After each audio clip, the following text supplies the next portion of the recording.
কথাগুলো তিতে হতে পারে, বাট একটু কষ্ট করে খাওয়ার চেষ্টা করেন, হয়তোবা অন্ধকার থেকে বেরিয়ে আসতে পারেন। তো আমরা মুসলিম, রাইট? আমরা পৃথিবীর শ্রেষ্ঠ ধর্ম পাইছি, রাইট? আমরা পৃথিবীর শ্রেষ্ঠ কিতাব পাইছি, রাইট? আমরা পৃথিবীর শ্রেষ্ঠ নবী পাইছি, রাইট?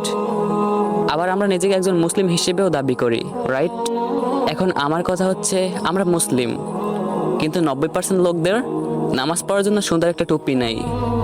হ্যাঁ, আমরা মুসলিম, কিন্তু নামাজ পড়ার জন্য আমাদের সুন্দর একটা পাঞ্জাবি নাই। আমরা যুবকরা 1000 টাকা ফোনে খরচ করতে পারি, 1000 টাকা স্মোকিং করে উড়িয়ে দিতে পারি, কিন্তু একটা টুপি কিনতে গেলে আমাদের ওয়ালেটে টাকা থাকে না। আমাদের একটা পাঞ্জাবি নাই, কিন্তু আমাদের ঘরে 1000 টাকার ব্লেজার আছে, 1000 টাকার জুতা পরে আছে। আমরা 1000 টাকার ঘড়ি ইউজ করি। হ্যাঁ, আমরা মুসলিম, কিন্তু শুক্রবার যখন নামাজ পড়তে যাব তখন টুপি খুঁজে পাই না, কারণ আমাদের তো নিজের বলতে কোনো টুপিই নাই। তারপর দাদা নানার সেই পুরনো টুপি দিয়ে শুক্রবার নামাজটা চালিয়ে দেই। হ্যাঁ, আমরা মুসলিম, আমাদের নিজস্ব কোনো পাঞ্জাবি নাই।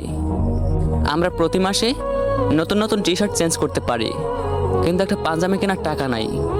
হ্যাঁ, আমরা মুসলিম, গার্লফ্রেন্ডের সামনে বৃক্ষকে 500 টাকা দিয়ে দিতে পারি, কিন্তু মসজিদের ইমামকে খুশি হয়ে 50 টাকা দিতে পারি না। হ্যাঁ, আমরা মুসলিম, বন্ধুর আম্মুকে খুব সুন্দর করে আন্টি রাখতে পারি, খুব মিষ্টি ভাষায় কথা বলতে পারি, কিন্তু আমাদের জন্মদুঃখী আম্মুর সাথে কখনো রাগ ছাড়া কথা বলতে পারি না। আমি ভাই ছোট মানুষ, অত কিছু জানি না। তবে যদি মনে হয় ভিডিওটা শেয়ার করার যোগ্য, কথাগুলো আসলে সত্য, তাহলে ভিডিওটা শেয়ার করে প্রত্যেকটা মুসলিমদের কাছে পাঠিয়ে দিন। আর আমি জানি এই ভিডিওটা 100% ভাইরাল হবে। তবে সেটা কিভাবে জানেন?